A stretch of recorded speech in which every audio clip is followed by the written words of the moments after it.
Assalamualaikum warahmatullahi wabarakatuh. Perkenalkan, nama saya Anis Fariha sebagai moderator kelompok 9. Hari ini kelompok 9 akan mempresentasikan bagaimana urgensi dan tantangan ketahanan nasional dan bela negara bagi Indonesia dalam membangun komitmen kolektif kebangsaan.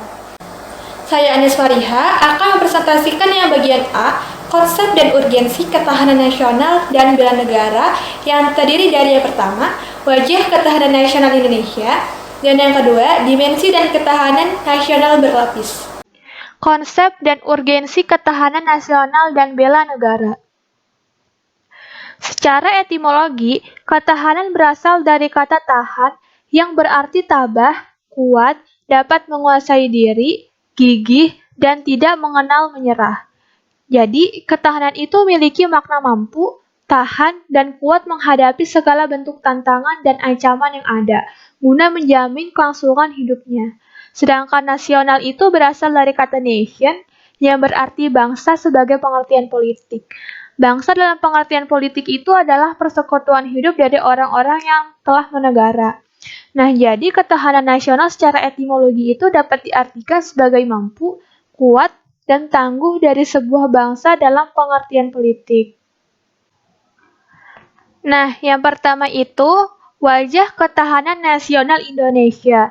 Jadi, gagasan pokok dari ajaran ketahanan nasional itu adalah bahwa suatu bangsa atau negara hanya akan dapat mempertahankan kelangsungan hidupnya apabila negara atau bangsa itu memiliki ketahanan nasional. Nah, menurut salah satu seorang ahli ketahanan nasional Indonesia, yaitu GPHS Suryo Mataraman, definisi ketahanan sosial itu mungkin berbeda-beda karena penyusun definisinya juga melihatnya dari sudut yang berbeda pula. Menurutnya, ketahanan nasional itu memiliki lebih dari satu wajah. Dengan perkataan lain, ketahanan nasional itu berwajah ganda, yakni ada ketahanan nasional sebagai konsepsi, ketahanan nasional sebagai kondisi, dan ketahanan nasional sebagai strategi. Nah, untuk dapat memahami ketahanan nasional sebagai konsepsi, bahwa ketahanan nasional adalah suatu konsepsi khas bangsa Indonesia yang digunakan untuk dapat menanggulangi segala bentuk dan macam ancaman yang ada. Nah, konsep ini itu dibuat dengan menggunakan Astra-Gatra. Oleh karena itu, konsepsi ini dapat dinamakan ketahanan nasional Indonesia berlandaskan pada ajaran Astra-Gatra, yang artinya kehidupan nasional ini dipengaruhi oleh dua aspek, yaitu aspek alamiah dan aspek sosial. Nah, aspek alamiah ini berjumlah 3 unsur, atau yang disebut juga dengan Trigatra, dan aspek sosial yang jumlahnya itu 5 unsur, atau yang dinamakan dengan Pancagatra. Nah, Trigatra dan Pancagatra ini digabung menjadi Asragatra, yang berarti 8 aspek atau 8 unsur.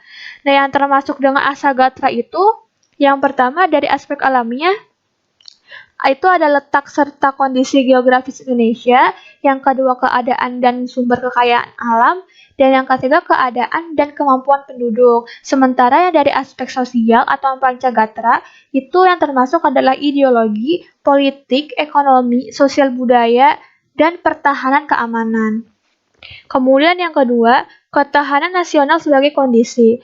Nah, pengertian kedua ini sebagai ilustrasi. Apabila kita mengatakan bahwa ketahanan nasional Indonesia itu pada masa kini lebih tinggi tingkatannya dibandingkan tahun lalu. Nah, kondisi Indonesia tersebut diukur dengan menggunakan konsepsi ketahanan nasional Indonesia, yakni ajaran Asagatra. Nah, ketahanan nasional ini dirumuskan sebagai kondisi yang dinamis, karena kondisi itu memang senantiasa berubah dalam artian dapat meningkat atau menurun. Jadi kondisi itu tidak bersifat statis. Kemudian yang ketiga, ketahanan nasional sebagai strategi. Nah, pengertian 3 ini berkaitan dengan pernyataan tentang apa sebab dan bagaimana Indonesia itu bisa men-survive walaupun menghadapi banyak ancaman dan bahaya. Nah, jawabannya sederhana. Jawabannya itu karena bangsa Indonesia itu menggunakan strategi ketahanan nasional. Nah, jadi dalam pengertian ketiga ini, ketahanan nasional itu dipandang sebagai cara atau pendekatan dengan menggunakan ajaran Asagatra, yang berarti mengikutsertakan segala aspek alamiah maupun sosial guna diperhitungkan dalam menanggulangi ancaman yang ada. Selanjutnya, berkembang dan terumuskanlah dalam dokumen kenegaraan, misalnya pada naskah garis-garis besar haluan negara atau yang disingkat dengan GBHN. Nah, pada naskah GBHN tahun 1998 ini dikemukakan definisi-definisi ketahanan nasional. Nah, yang pertama itu untuk tetap memungkinkan berjalannya pembangunan nasional yang selalu harus menuju ke tujuan yang ingin dicapai dan agar dapat efektif dielakkan dari hambatan, tantangan, ancaman, maupun gangguan-gangguan yang timbul baik dari luar maupun dari dalam. Nah, maka pembangunan nasional itu diselenggarakan melalui pendekatan ketahanan nasional yang mencerminkan keterpaduan antara segala aspek kehidupan nasional bangsa secara utuh dan juga menyeluruh. Kemudian yang kedua itu ketahanan nasional adalah kondisi dinamis yang merupakan integrasi dari kondisi tiap aspek kehidupan bangsa dan bernegara. Nah, pada hakikatnya, ketahanan nasional itu adalah kemampuan dan ketangguhan satu bangsa untuk dapat menjamin kelangsungan hidup menuju kejayaan bangsa dan negara. Nah, berhasilnya pembangunan nasional itu akan meningkatkan ketahanan nasional. Nah, ketahanan nasional yang tangguh itu akan mendorong pembangunan nasional. Kemudian yang ketiga itu, ketahanan nasional meliputi ketahanan ideologi, ketahanan politik, ketahanan ekonomi, ketahanan sosial budaya, dan ketahanan pertahanan keamanan. Jadi yang pertama itu ada ketahanan ideologi. Ketahanan ideologi itu adalah kondisi mental bangsa Indonesia yang berlandaskan keyakinan akan kebenaran ideologi Pancasila yang mengandung kemampuan untuk menggalang dan memelihara persatuan dan kesatuan nasional, dan kemampuannya menangkal penetrasi ideologi asing serta nilai-nilai yang tidak sesuai dengan kepribadian bangsa. Kemudian, ketahanan politik itu adalah kondisi kehidupan politik bangsa Indonesia yang berlandas Pancasila dan Undang-Undang Dasar 1945 yang mengandung kemampuan memelihara sistem politik yang sehat dan dinamis, serta kemampuannya menerapkan politik luar negeri yang bebas dan aktif. Kemudian ada ketahanan ekonomi, yakni kondisi kehidupan perekonomian bangsa yang berlandaskan demokrasi ekonomi yang berlandas Pancasila, yang mengandung kemampuan memelihara stabilitas ekonomi yang sehat dan dinamis. Kemudian ketahanan sosial budaya adalah kondisi kehidupan sosial budaya yang dijiwai kepribadian nasional yang berlandaskan Pancasila, yang mengandung kemampuan membentuk dan mengembangkan kehidupan sosial budaya manusia dan masyarakat Indonesia. Kemudian yang terakhir itu ada ketahanan pertahanan keamanan, yakni kondisi daya tangkal bangsa yang dilandasi kesadaran bela negara seluruh rakyat. Yang kedua, dimensi dan ketahanan nasional berlapis. Jadi selain 3 wajah atau pengertian ketahanan nasional juga memiliki banyak dimensi dan konsep ketahanan berlapis. Nah, dalam skala nasional dan sebagai konsepsi kenegaraan, ada istilah ketahanan nasional. Nah, selanjutnya berdasarkan aspek-aspeknya ada ketahanan nasional bidang politik, sosial, ekonomi, budaya, dan pertahanan keamanan. Nah, dari situ kita mengenal istilah ketahanan politik, ketahanan budaya, ketahanan sosial, dan ketahanan ekonomi, dan ketahanan keamanan. Nah, jika diperinci lagi pada bidang-bidang kehidupan yang lebih kecil, kita mengenal istilah ketahanan energi, ketahanan pangan, ketahanan industri, dan sebagainya. Nah, konsep ketahanan nasional berlapis itu artinya ketahanan nasional itu sebagai kondisi yang kokoh dan tangguh dari sebuah bangsa dan tentu tidak terwujud jika tidak dimulai dari ketahanan pada lapisan-lapisan di bawahnya. Nah, terwujudnya ketahanan pada tingkat nasional atau ketahanan nasional itu bermula dari adanya ketahanan dari diri atau individu, berlanjut pada ketahanan keluarga, ketahanan wilayah, ketahanan regional, dan berpuncak pada ketahanan nasional. Saya, Gaiska Dea Putri Anggraini, akan menjelaskan bagian yang ketiga, yaitu bela negara sebagai upaya mewujudkan ketahanan nasional, dan bagian B, mengapa ketahanan nasional dan bela negara diperlukan. Yang ketiga, bela negara sebagai upaya mewujudkan ketahanan nasional. Ketahanan nasional adalah kondisi dinamik bangsa Indonesia yang meliputi segenap aspek kehidupan yang mengandung kemampuan untuk mengembangkan kekuatan nasional dalam menghadapi dan mengatasi tantangan ancaman, hambatan, gangguan, untuk menjamin identitas, integritas, kelangsungan hidup bangsa dan negara untuk mencapai tujuan. Oleh karena itu, ketahanan nasional harus senantiasa diwujudkan dan dibina secara terus-menerus serta sinergis yang dapat dimulai dari lingkungan terkecil, yakni dari pribadi, keluarga, masyarakat, serta bangsa. Konsepsi ketahanan nasional adalah konsepsi pengembangan kekuatan nasional melalui pengaturan dan penyelenggaraan kesejahteraan dan keamanan yang seimbang, serasi, dan selaras dalam seluruh aspek kehidupan yang secara utuh, menyeluruh, dan terpadu dengan berlandaskan Pancasila, Undang-Undang Dasar tahun 1945, dan wawasan Nusantara. Sedangkan pengertian dari bela negara ialah tekad, sikap, dan tindakan warga negara yang mengatur, menyeluruh, terpadu, dan berlanjut yang dilandasi oleh kecintaan pada tanah air, kesadaran bangsa dan bernegara Indonesia. Tekad, sikap, dan tindakan warga negara dapat diwujudkan dalam segala usaha untuk mempertahankan kedaulatan negara, keutuhan wilayah negara Indonesia, dan keselamatan bangsa dari ancaman serta gangguan terhadap keutuhan bangsa dan negara.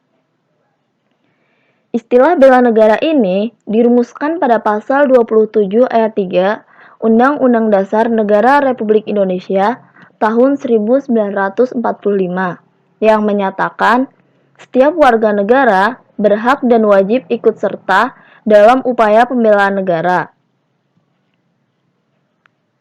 Dijelaskan maksud dari pasal tersebut yakni untuk memperteguh konsep yang dianut oleh bangsa dan negara Indonesia di bidang pembelaan negara, yakni upaya bela negara bukan hanya monopoli Tentara Nasional Indonesia, tetapi merupakan hak sekaligus kewajiban setiap warga negara.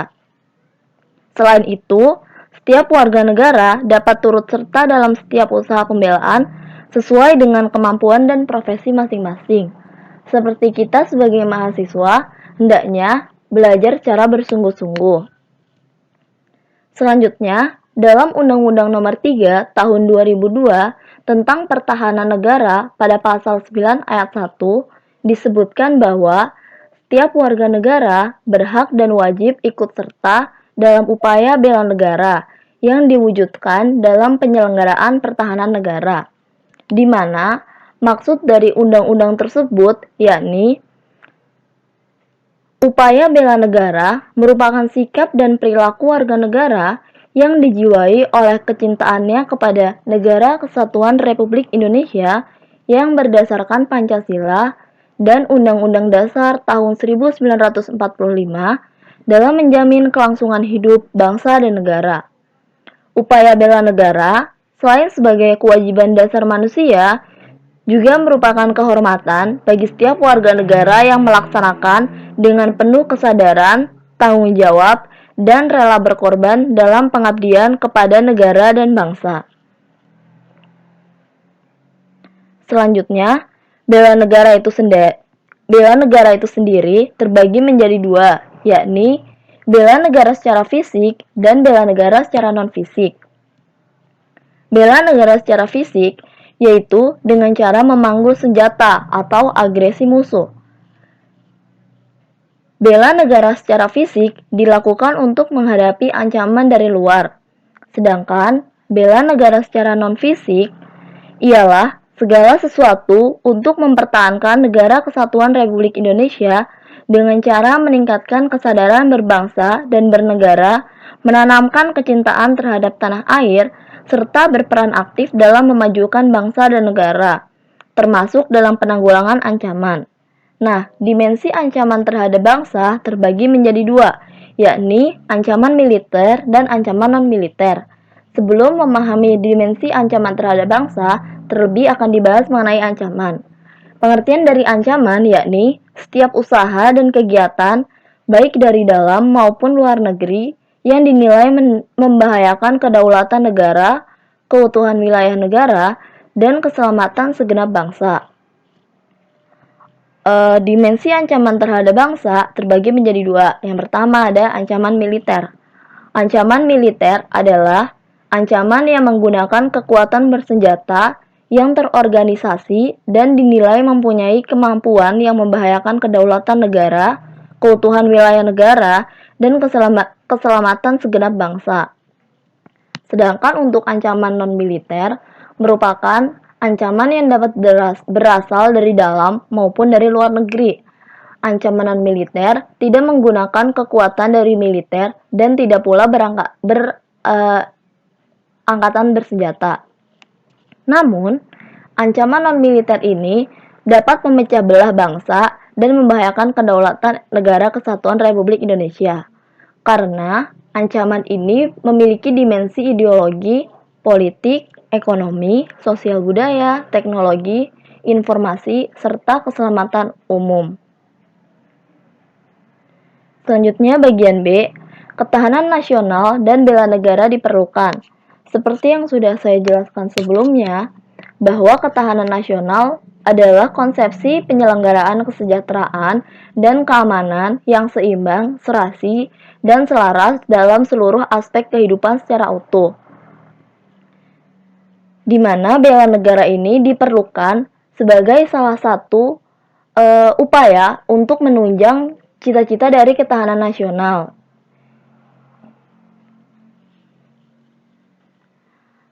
Kehancuran negara Yugoslavia. Negara Yugoslavia menjadi salah satu negara yang saat ini telah menjadi kenangan, karena negara Yugoslavia tidak mampu mempertahankan ketahanan nasionalnya, terutama dari segi ideologi. Karena pada tahun 1990 hingga tahun 2001, di negara Yugoslavia ini banyak terjadi perpecahan dan perang saudara. Ketahanan nasional pada aspek tertentu turut menentukan kelangsungan hidup sebuah bangsa. Oleh karena itu, ketahanan nasional bersifat kompleks dan menyeluruh. Selanjutnya, dalam perspektif ketahanan nasional, terdapat 3 elemen dasar, yakni nilai-nilai kebangsaan, nasionalisme, dan bela negara, di mana ketiga elemen tersebut menjadi prasyarat yang harus dibina secara dini, terus-menerus, terpadu, dan berkelanjutan. Terkait dengan hal ini, nasionalisme menjadi salah satu terkait dalam hal ini, nasionalisme dan bela negara bukan merupakan retorika dalam kehidupan berbangsa dan bernegara, namun harus mampu diwujudkan dan diimplementasikan secara nyata oleh seluruh komponen bangsa, terutama pada kalangan intelektual muda. Kecerdasan intelektual yang merupakan potensi besar yang dimiliki kalangan muda harus mampu dikembangkan secara seimbang dengan kecerdasan emosional, kecerdasan moral, dan kecerdasan spiritual. Keseimbangan tersebut dibutuhkan sebagai rangkaian proses untuk membangun kesadaran individu terkait dengan bela negara.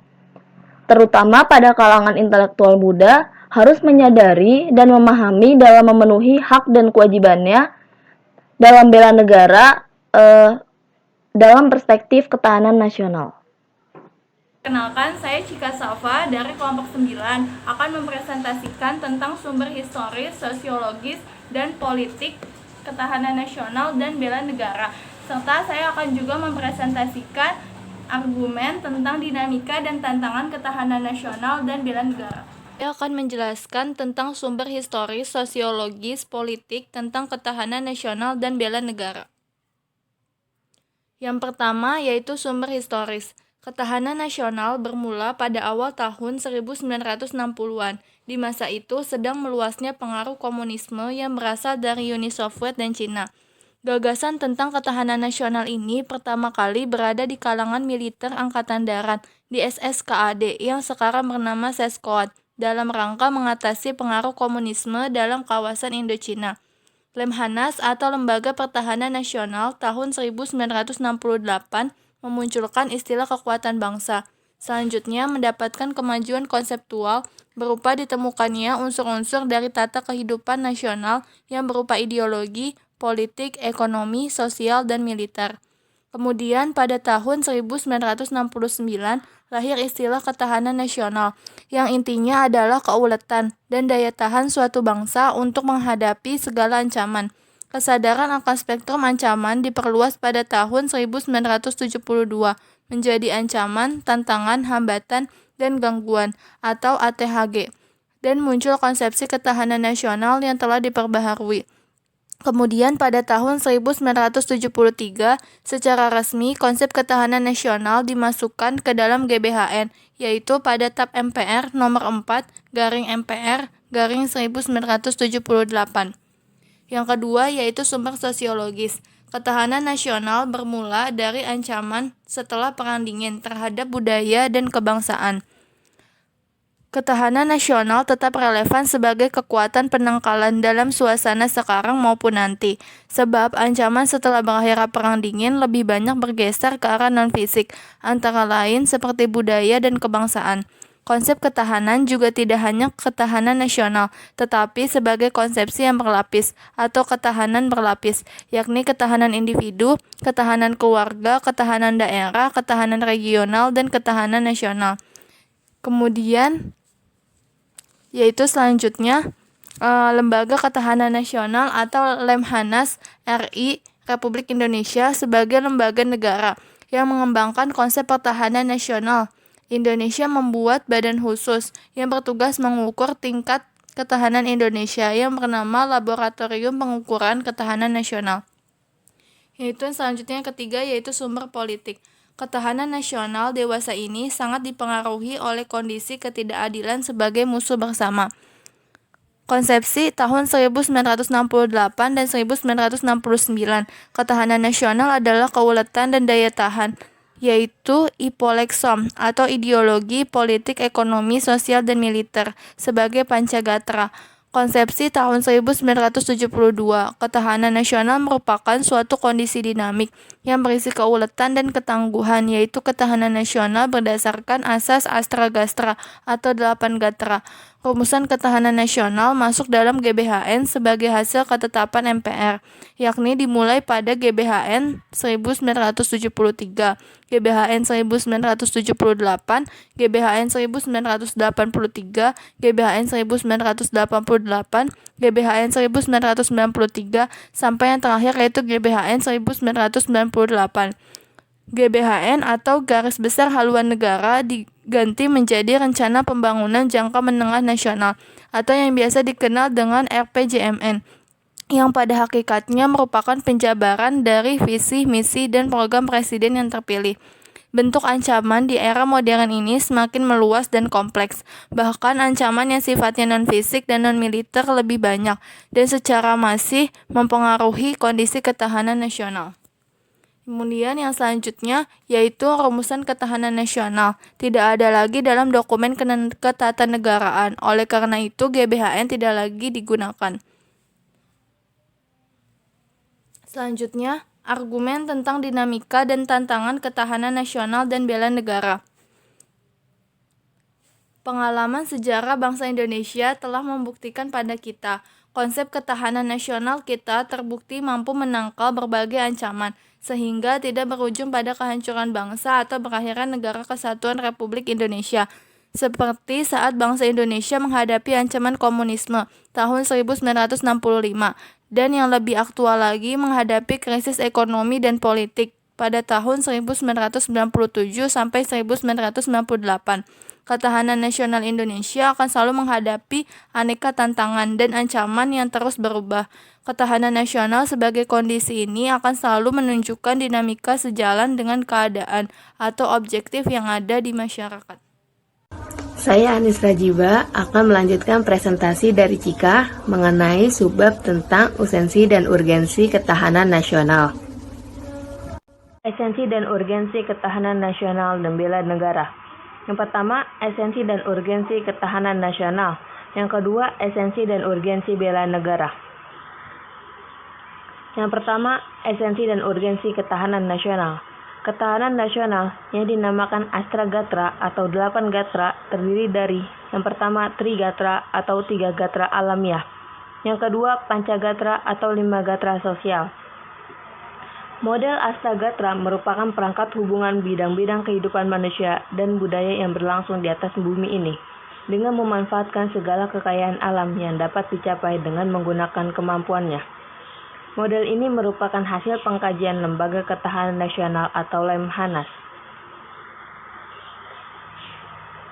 3 aspek kehidupan alamiah atau Trigatra. Yang pertama, ada gatra letak dan kedudukan geografi.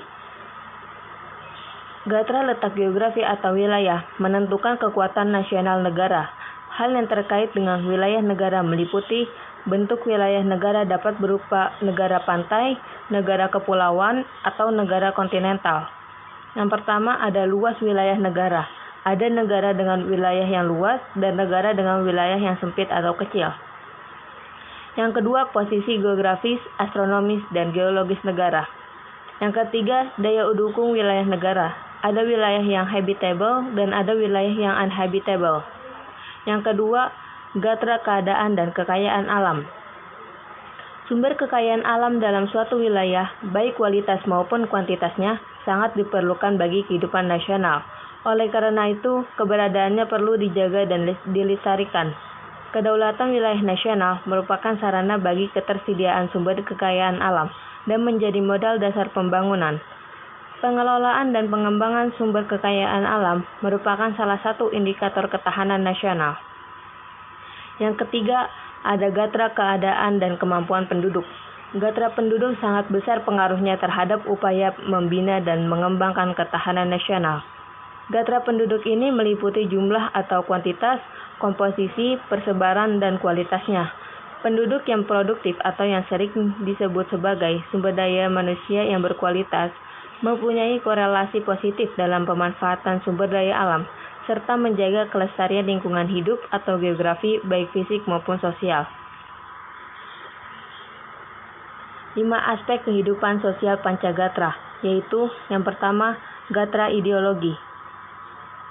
Gatra ideologi menunjuk pada perangkat nilai-nilai bersama yang diyakini baik untuk mempersatukan bangsa. Bangsa Indonesia yang bersatu sangat penting untuk mendukung kelangsungan hidupnya. Hal ini dikarenakan bangsa Indonesia merupakan bangsa yang memiliki keanekaragaman yang tinggi. Yang kedua, gatra politik. Gatra politik berkaitan dengan kemampuan mengelola nilai dan sumber daya bersama agar tidak menimbulkan perpecahan. Tetap stabil dan konstruktif untuk pembangunan. Politik yang stabil akan memberikan rasa aman serta memperkokoh persatuan dan kesatuan nasional.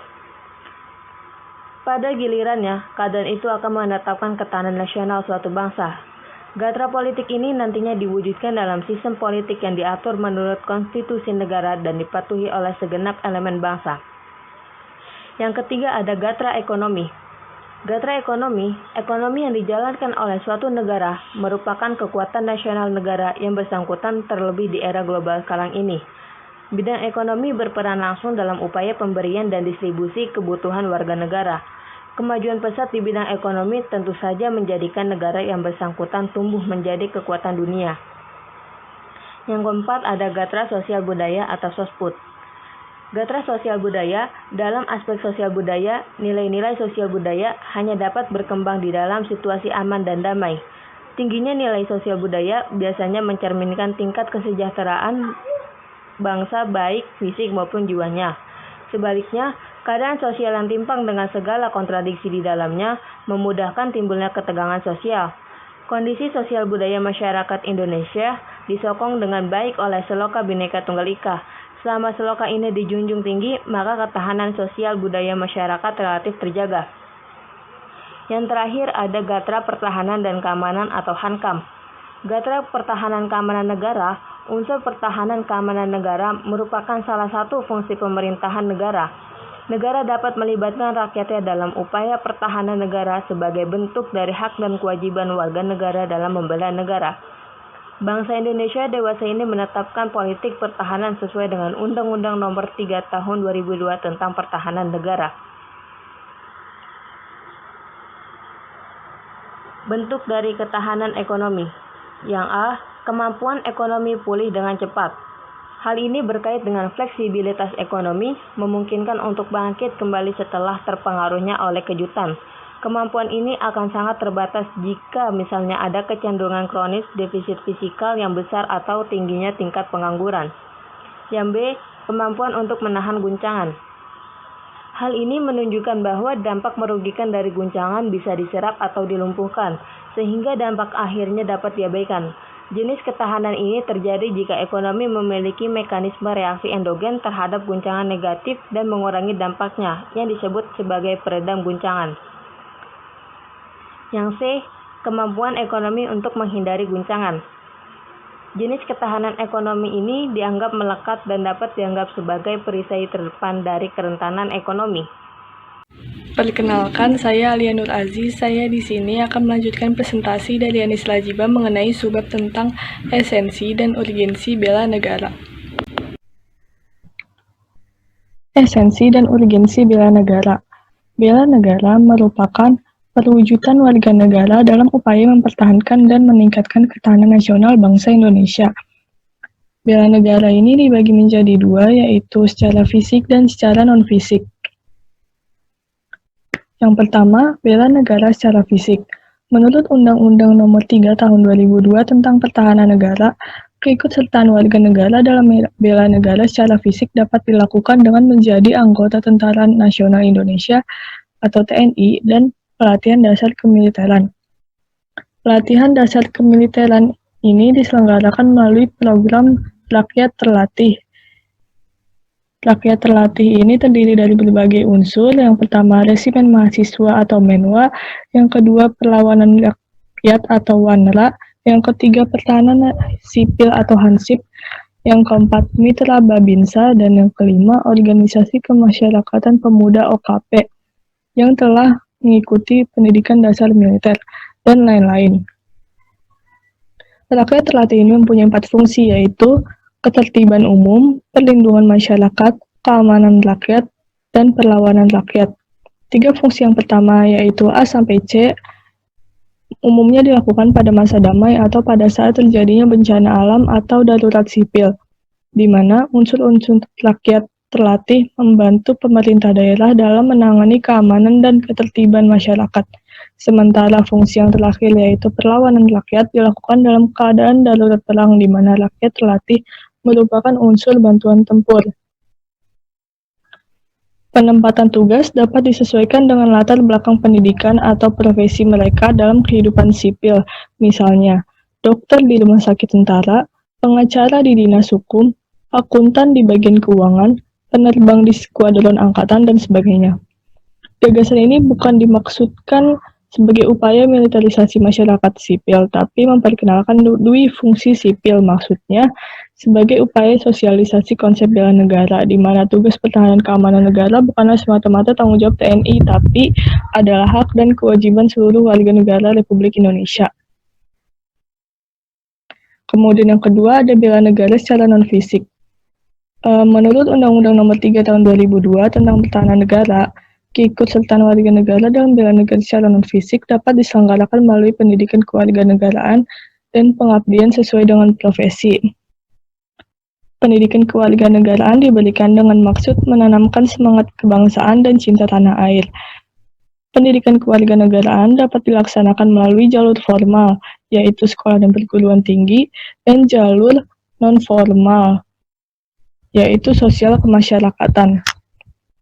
Berdasarkan hal itu, maka keterlibatan warga negara dalam bela negara secara non-fisik dapat dilakukan dengan berbagai bentuk sepanjang masa dan dalam segala situasi, misalnya dengan cara yang pertama, mengikuti pendidikan kewarganegaraan baik melalui formal maupun non-formal, melaksanakan kehidupan berdemokrasi dengan menghargai perbedaan pendapat dan tidak memaksakan kehendakan dalam memecahkan masalah bersama. Yang ketiga, pengabdian yang tulus kepada lingkungan sekitar dengan menanam, memelihara, dan melestarikan seperti yang ada pada gambar. Yang keempat, berkarya nyata untuk kemanusiaan demi memajukan bangsa dan negara. Yang kelima, berperan aktif dalam ikut menanggulangi ancaman, terutama ancaman non-militer, misalnya menjadi sukarelawan bencana banjir. Kemudian mengikuti kegiatan mental spiritual di kalangan masyarakat agar dapat menangkal pengaruh-pengaruh budaya asing yang tidak sesuai dengan norma-norma kehidupan bangsa Indonesia. Dan yang terakhir, membayar pajak dan retribusi yang berfungsi sebagai sumber pembiayaan negara untuk melaksanakan pembangunan. Dewasa ini membayar pajak sebagai sumber pembiayaan negara merupakan bentuk nyata bela negara non-fisik dari warga negara, terutama dalam hal ketahanan nasional bidang ekonomi. Seperti yang tercantum pada pasal 30 Undang-Undang Dasar 1945 ayat 1 bahwa tiap warga negara berhak dan wajib ikut serta dalam usaha pertahanan dan keamanan negara. Berarti pula setiap warga negara wajib berperan serta dalam upaya ketahanan ekonomi, dan berarti pula ada kewajiban membayar pajak yang merupakan sumber pembiayaan penyelenggaraan negara. Dengan sumber penerimaan tersebut, negara dapat melaksanakan kewajibannya memenuhi hak-hak warga negara. Pajak juga berfungsi untuk menjaga kestabilan suatu negara. Contohnya adalah pengendalian terhadap inflasi atau peningkatan harga. Inflasi terjadi karena uang yang beredar sudah terlalu banyak, sehingga pemerintah akan menaikkan tarif pajak agar peningkatan inflasi dapat terkontrol. Sekian dari kelompok kami, kurang lebihnya mohon maaf. Wassalamualaikum warahmatullahi wabarakatuh.